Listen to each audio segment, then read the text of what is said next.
Est-ce qu'en titularisant De Carvalho, Molébé, Mera, Karabek, Kluivert en défense centrale, est-ce que en fait Lyon a fait l'impasse pour préparer le PSG dimanche? Ouais, ils font effectivement, ils gèrent. En sachant qu'ils avaient 9 points. Ils ont géré. Attends, à un moment, il va falloir... ils restent dans les 8 premiers. Non, mais à un moment, il faut... Mais donc, on en revient à la formule. Hein. Voilà, on va arrêter de se raconter des bêtises. On va pas se lancer dans des analyses qui n'ont pas lieu d'être. Tout simplement parce que la formule, comme vient de le dire Flo, pousse à la gestion.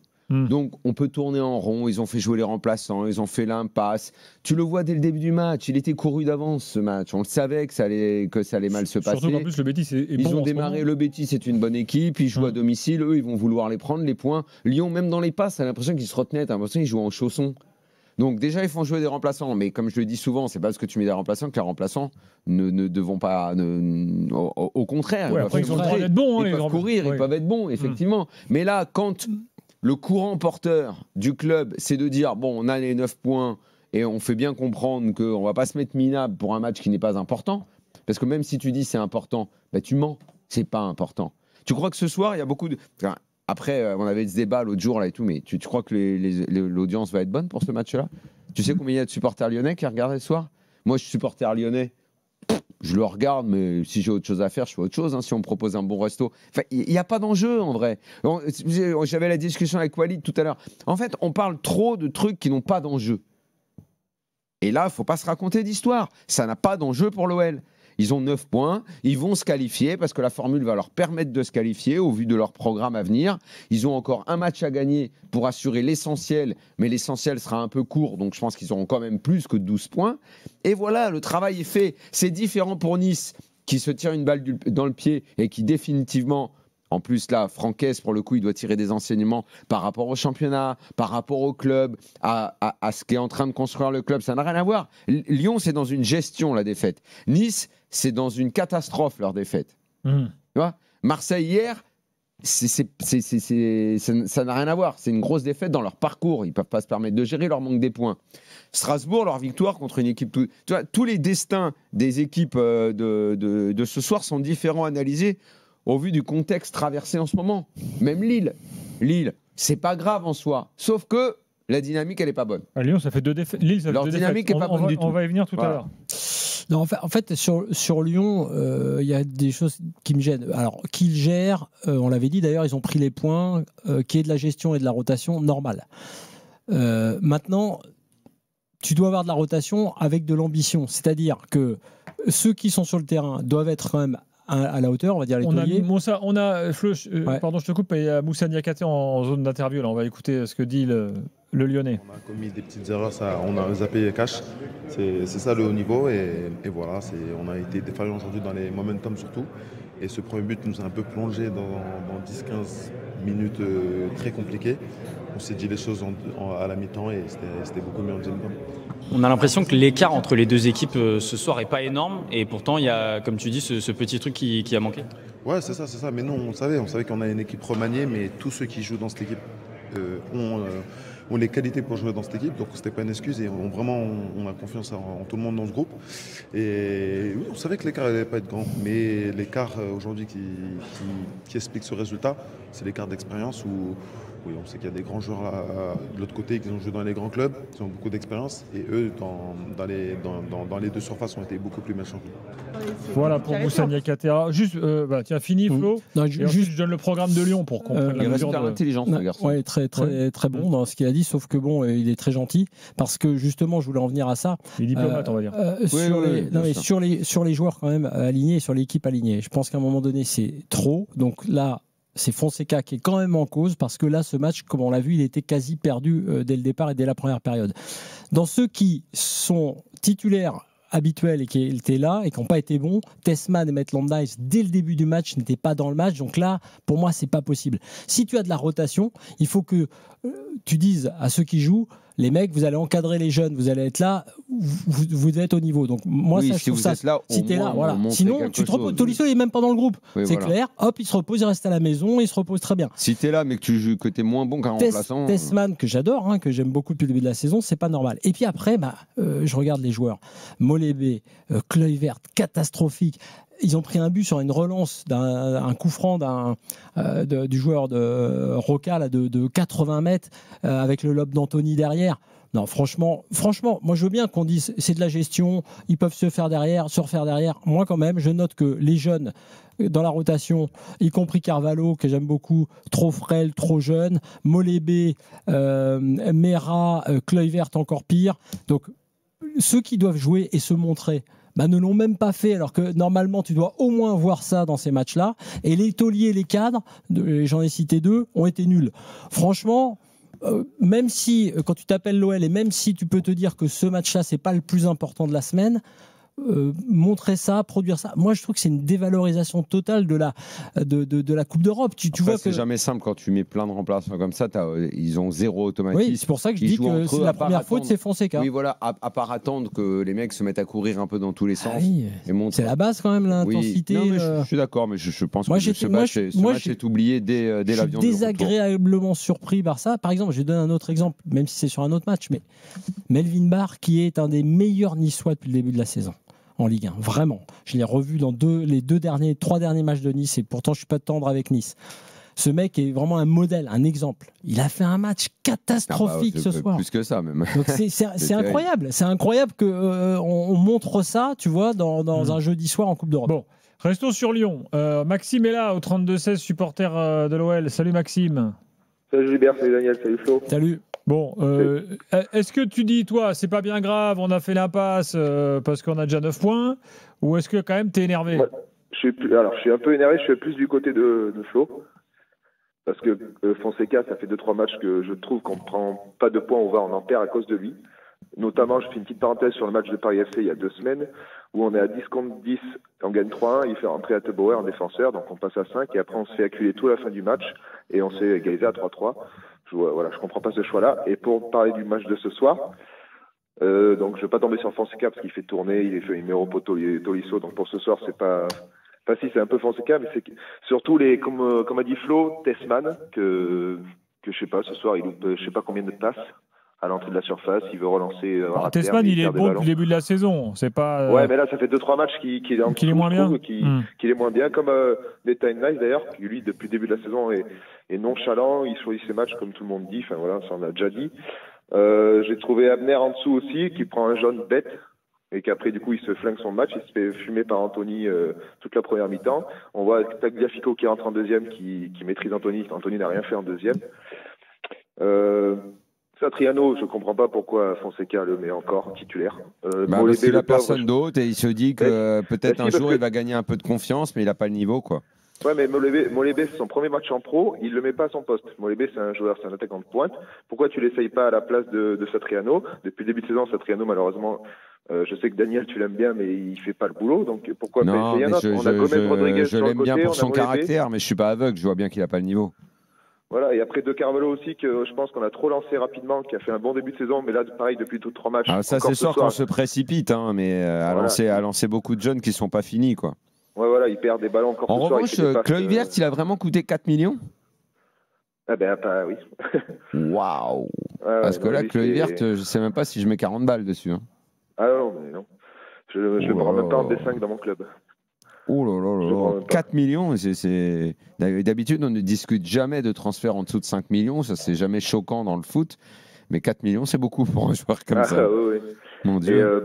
Et je voulais aussi dire que du coup on voit, quand il n'y a pas Tolisso, on voit l'équipe qui change complètement, quoi. Oui, mais au fond, est-ce que ce match tu l'oublies pas demain matin? Quand tu vas te réveiller, Non, parce que quand je vois la deuxième mi-temps, je me dis qu'il y avait moyen de faire quelque chose, parce que la première, on prend 2 buts en 5 minutes. Les 20 premières minutes, on a la possession, on gère le ballon, on prend le feu pendant un quart d'heure, on prend 2 buts. Et après la deuxième, il fait rentrer Tagliafico et Moreira qui font un meilleur match que les 2 autres. Et on domine sans arriver à marquer parce que manque d'efficacité devant, comme j'ai dit, Satriano et tout, un peu du mal. Mais sur la deuxième mi-temps, je me dis on aurait pu faire nul ou voire gagner ce match si on avait commencé le match avec d'autres joueurs. Enfin, parce qu'il veut faire reposer Tagliafico, mais Tagliafico, il n'a pas joué tous les matchs depuis le début de la saison. Là, il sait qu'Anthony, c'est le joueur le plus en forme de je pense qu'il compte sur lui pour dimanche. Comme moi, je suis déjà tourné vers dimanche sur qui il va faire jouer. Je pense que tous les titulaires seront là. La seule question, c'est, je pense qu'il jouera. Il y a des chances qu'il joue 109 pour renforcer son milieu. Oui, et que ça ne joue pas. Moi, je pense qu'il y a un vrai match qui doit passionner les Lyonnais cette semaine, c'est dimanche, quoi. Là, excuse-moi d'être un peu rabat-joie, mais moi, j'arrive pas à parler du match de ce soir. C'est très compliqué pour moi, quoi. Et en fait, le truc qui me dérange, c'est que dès le début du match, je sens, Fonseca, ça on l'a senti dès le début, ça c'est sûr. Voilà, t'as vu comme il faisait des passes, même les passes, elles étaient faites sans force, comme si le mec voulait pas se salir, il voulait pas salir les chaussures. J'ai dit, là aujourd'hui avec mes collègues, on discutait, je dis bon, on va peut-être en prendre une pilule parce que c'est Betis Séville en face, ils font un bon début de saison, mais quand je vois la deuxième mi-temps, je me dis que si on avait les joueurs qui étaient en deuxième à la première, on aurait peut-être pu faire quelque chose. Enfin, c'est dommage d'y aller à la tête baissée en disant bon, c'est pas grave si on perd les 3 points. Là ce soir, si on gagne, on prend 3 points, on est à 12, on est presque sûr d'être qualifié direct. Bon, c'est sûr qu'il ne nous reste pas des gros matchs après le Betis, là, il ne nous reste pas. Moi, je pense que mettre la vraie équipe ce soir contre le Betis Non, pas la vraie. Ah oui, parce que sinon le rapport qualité-prix, le rapport qualité-prix à 3 jours du bon match, le dosage il dessert un peu tout le monde. Je pense qu'il y a effectivement, là c'est le coach dans ce cas-là.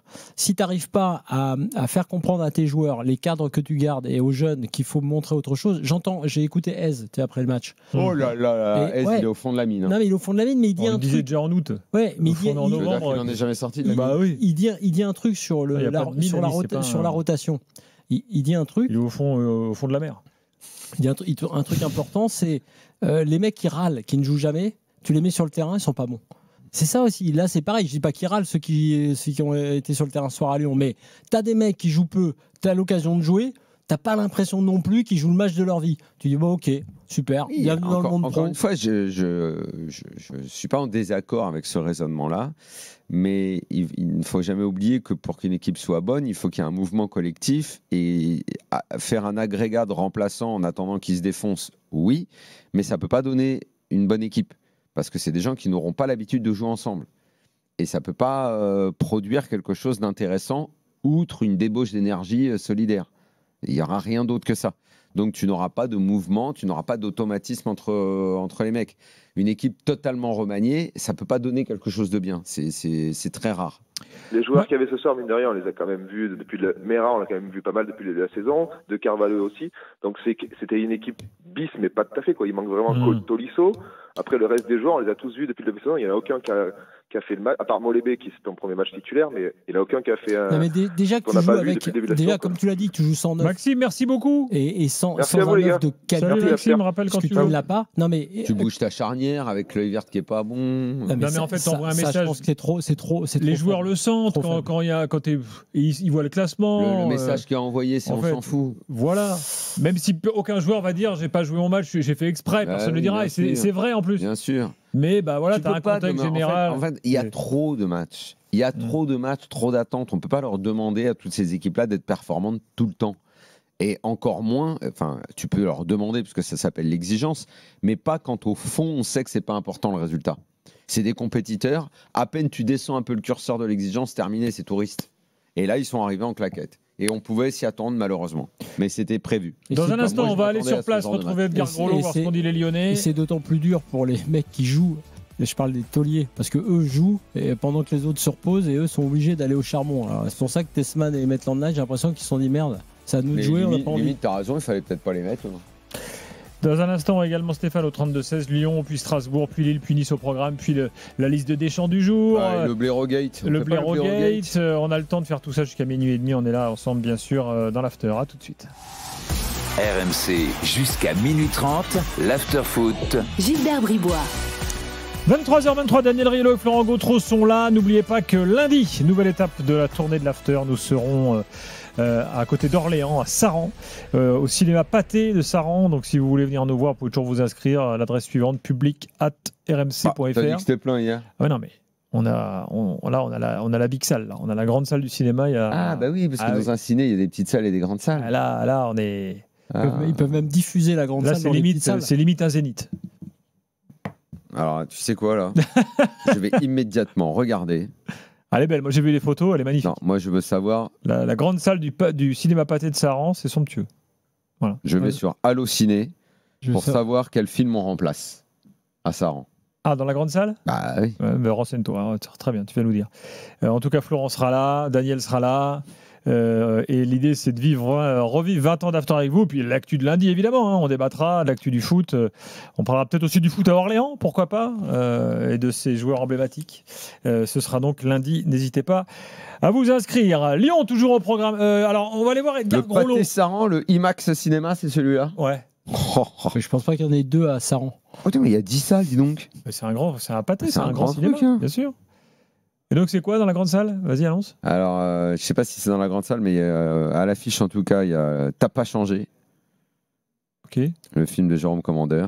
Ok. Il y a Predator Badland. Il y a Le Roi des Rois. Ah, à mon avis, c'est dans cette salle-là qu'on va. D'accord. Le Roi des Rois, non? Il y a Kaamelott, deuxième partie. Ah, il y a L'homme qui Kaamelott, rétrécit. ça marche très bien, Kaamelott. Il y a L'homme qui rétrécit. Jour J. Bon, on va écouter Fonseca plutôt, Il y a Regretting C'est en You. direct, on y va. Ah, l'entraîneur de Lyon. Si on l'entend, bien sûr. C'est voir l'inconnu de la Grande Arche. Bonsoir Paolo. Bonsoir. On a eu l'impression ce soir qu'il y aurait pu avoir de la place pour l'OL pendant 30 minutes. Vous avez plutôt maîtrisé ce match, mais on s'est surtout rendu compte qu'avec une équipe remaniée, le niveau baissait beaucoup trop pour remporter un match comme ça. Les différences, c'était la qualité individuelle des joueurs. Mais je pense qu'on a commencé très, très bien. On a pressé très bien les premières 30 minutes. On a arrivé sur les derniers moments facilement. Mais je pense qu'à manquer d'initiative individuelle sur les derniers moments, à manquer d'objectivité sur les derniers moments, parce que nous arrivons là, mais après, à manquer d'objectivité. Et après... je pense qu'il veut dire efficacité. Je pense que on a avou des erreurs que la possibilité de bêtises avoir 2 ou 3 occasions.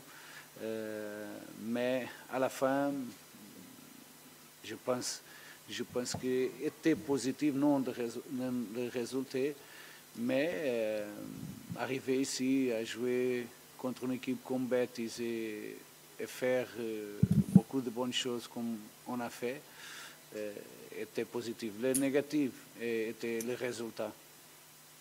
Bon, voilà. Ça fait longtemps qu'on ne l'avait pas entendu. Alors, finalement, son adjoint Maciel parle mieux français que lui. Le son n'était pas top. Bon, il voit des trucs positifs. Pas trop ce qu'il a vu de positif. Ouais, bah écoute. Bon. Enfin, il a quand même mis une énorme taillade à ses joueurs au début en disant la différence, c'était la qualité individuelle. Oui, c'est vrai. Bon, terminé. Merci, au revoir. Ouais, au revoir. On va conclure avec Stéphane. Ah non, il y a Edgar Groslo qui est avec nous, qui est au stade. Salut Edgar. Qu'est-ce qu'il dit, Salut Gilbert, salut tout le monde. Bon, les Lyonnais, ils disent quoi? On a entendu Niakhaté, la première réaction là, de Fonseca. Bon, nous, on a l'impression que c'était pas très important ce match. On prépare Paris et puis voilà, quoi. Non, mais on a senti effectivement dans la réaction de Niakhaté, déjà, il l'a dit, on ne se donne pas d'excuses et peu importe les joueurs qui étaient sur le terrain, on a perdu. Maintenant, on n'a pas sorti du tout un joueur abattu, on a sorti un joueur qui voulait apprendre de ce match-là, mais voilà, je ne pense pas qu'il y avait des joueurs en pleurs dans le vestiaire. Je pense qu'effectivement, vu la composition de départ ce soir, on n'avait pas fait une croix sur ce match, mais on avait peut-être fait une demi-croix, ou en tout cas, on se disait que le match de dimanche face au Paris Saint-Germain était plus important. Ça s'est senti. Maintenant, je pense qu'il y a quand même quelques regrets parce que sur le match, comme Niakhaté le dit, ça se joue quand même sur des détails et je pense que l'OL aurait pu ramener quelque chose de Séville. Maintenant, voilà, évidemment, le match le plus important pour eux, c'est dimanche, surtout quand ils ont fait le plein sur les 3 premières journées de Ligue Europa. Bon, bah écoute, s'il y a des trucs notables, tu nous rappelles. Normalement, il y aura un autre joueur. Ah bah, mais dans ces cas-là, il va pas nous rappeler. peut-être passer à autre chose. Très bien. Il va pas nous rappeler, j'ai l'impression. Bon, bah, salut Edgar alors. Salut messieurs. Et il était à Séville? Bien sûr, avec Edouard G. Bravo, beau voyage. Il ne cesse, hein, c'est jackpot après jackpot. Hein. Ah bah. Après, dans le contenu du match, c'était pas jackpot, mais bon, au moins on voit des palmiers, il fait beau. On est en pull alors qu'on est en novembre, voilà. Ouais, c'est vrai. Très beau stade, le stade du Betis. Ah bah, oui. Non, là, ils sont pas dans leur stade, ils sont dans un stade temporaire pendant 2 ans. Ah bon? Parce qu'ils ont leur... Non, le Villa Marine est en travaux. Pendant 2 ans, ils sont en train de le détruire et ils reconstruisent une nouvelle version. Et donc là, ils sont dans le stade de la Cartoura, qui est un stade olympique à Séville, qui a un petit peu moins de charme. Bien sûr, le stade des championnats du monde d'athlétisme 99, où Eunice Barber a été sacrée championne du monde. Qui est aussi le stade des finales de Coupe du Roi depuis 5 Exactement. Ah, c'est dommage parce que le vrai stade du Betis, c'est magnifique. Qu'est-ce qu'il y a de mieux qu'une journée à Séville? T'es tranquille, tu manges bien, il fait toujours soleil. Avec Edouard G. Tu sais que les tribunes de presse en Espagne, c'est quelque chose. Moi, j'avais été faire un match au Betis il y a quelques années. C'était un Betis-Monaco, un barrage. Et Monaco s'était fait éliminer. Ah, absolument. Ah bah attends, mais c'est vieux 2005, ça. C'était Deschamps était entraîneur de Monaco. Bah, c'est le juste après leur épopée. Exactement. Ils se font éliminer en barrage l'année d'après. Et donc, moi, j'arrive dans la tribune du Betis. Là, puis tu sais, t'as un petit boîtier que les télécoms locaux t'installent pour commenter le match. Et donc, moi, je vois mon boîtier, c'est marqué RMC. Bon, je m'assieds. Et là, il y a un papy qui arrive, un journaliste espagnol. Bon, je pense qu'il avait 100 ans. Il me regarde, il me dit tu dégages. Je dis pardon, mais mon boîtier est là. Et il me dit non, tu dégages. Je dis mais pourquoi? C'est ma place. Il dit moi, ça fait 60 ans que je suis assis là. Je dis ah bon, mais comment on fait du coup? T'as dégagé ou pas? Bah moi je dis moi je veux bien dégager, mais j'ai mon truc là. Le mec il avait rien à foutre. Bon, t'as mis une rallonge, et bon, on s'est un peu arrangé, mais sur le moment je me dis qu'est-ce que je fais avec lui là? Bah tu fais rien. Je peux vous dire que il y avait Arthur Perrault. Arthur Perrault qui était venu à Barcelone pour Barcelone PSG, il a été marqué à vie par la conférence de presse où on lui a demandé de bouger sa caméra. Et il en a parlé 5 fois à l'antenne derrière et il n'a pas aimé l'accueil des Espagnols. Ah ouais. Bon, sinon, à part le papy, c'était très sympa. Voilà. C'est chouette, Séville. Merci Edgar. Merci messieurs, à très vite. Allez, on va finir avec Stéphane qui était au stade, qui est supporter de Lyon mais qui vit en Espagne. Donc, une demi-heure sur un match en bois, merci. Bah, attends, Strasbourg arrive, t'inquiète pas, ça va trop bien. Strasbourg, en plus il faut parler de Strasbourg. Ah, dis donc. C'est un peu rasant comme match, un peu le Barbier de Séville. Salut Stéphane. C'est le Bourbier de Séville messieurs, en fait. Bonsoir. Effectivement, moi j'étais au stade là ce soir, au milieu des supporters espagnols. Comment ça, t'étais au stade? T'es à Séville là? Exactement. Au milieu des magnifique. T'as passé la journée là-bas? Et t'as mangé où? Tout le week-end. Là j'ai mangé avec une collègue, donc c'est pas terrible parce que j'ai des anciens collègues qui bossent ici, mais je pense que ça va être mieux au centre historique. Vous n'êtes pas allé dans le quartier? Il y a le quartier où il y a la plupart des. Tu restes à tapas? Ouais, mais il y a derrière la cathédrale. Oui, mais le quartier, vraiment là où il y a les supporters du Betis. Il a un nom, ce quartier, où il y a les meilleurs bars à tapas et tout à Séville, là, de l'autre côté. En fait, c'est de l'autre côté du fleuve. Je crois que c'était l'ancien quartier gitan, ça doit être ça. De quoi? Rappelle-moi la fin du week-end, je te dirais, mais là pour l'instant, j'ai à peine d'arriver. Bon, t'as un truc à dire sur le match quand même, Stéphane? T'as te régaler quand même là. Ouais. Franchement, ici, ce qu'on se disait avec les supporters du Betis, c'était que c'était un festival de passes latérales, honnêtement. Ils comprenaient pas déjà qu'on avait mis l'équipe B. Après ça c'est assez clair, on a tous compris que c'était pour le match du PSG, mais vraiment c'est flagrant, même à 2-0 on faisait que des passes latérales. Et en plus, on arrivait à les rater, même les passes latérales. En première mi-temps, Tessman, c'était une catastrophe. Molébé, on comprend pourquoi il a jamais été titulaire avant ce match-là. Voilà, c'était pas flamboyant. Heureusement qu'il y a eu la superbe ambiance au stade et les gens super sympas parce que franchement, sinon ça aurait été une bien triste soirée. Mais bon, on va dire que là, on se contentera de ça et en espérant qu'au moins ça serve dimanche pour faire un bon résultat, quoi. Bah écoute, on te souhaite un bon week-end à Séville, Stéphane, t'as raison d'en profiter. Merci. Salut Stéphane, à bientôt. Dans un instant, Strasbourg, puis Lille, puis Nice, puis le reste de la Triana, le quartier, Triana. Merci à mon ami Vito, merci à mon ami Flo Germain. Réaction immédiate pour me dire que c'est le quartier de Triana, bien sûr, très beau quartier. Très chouette.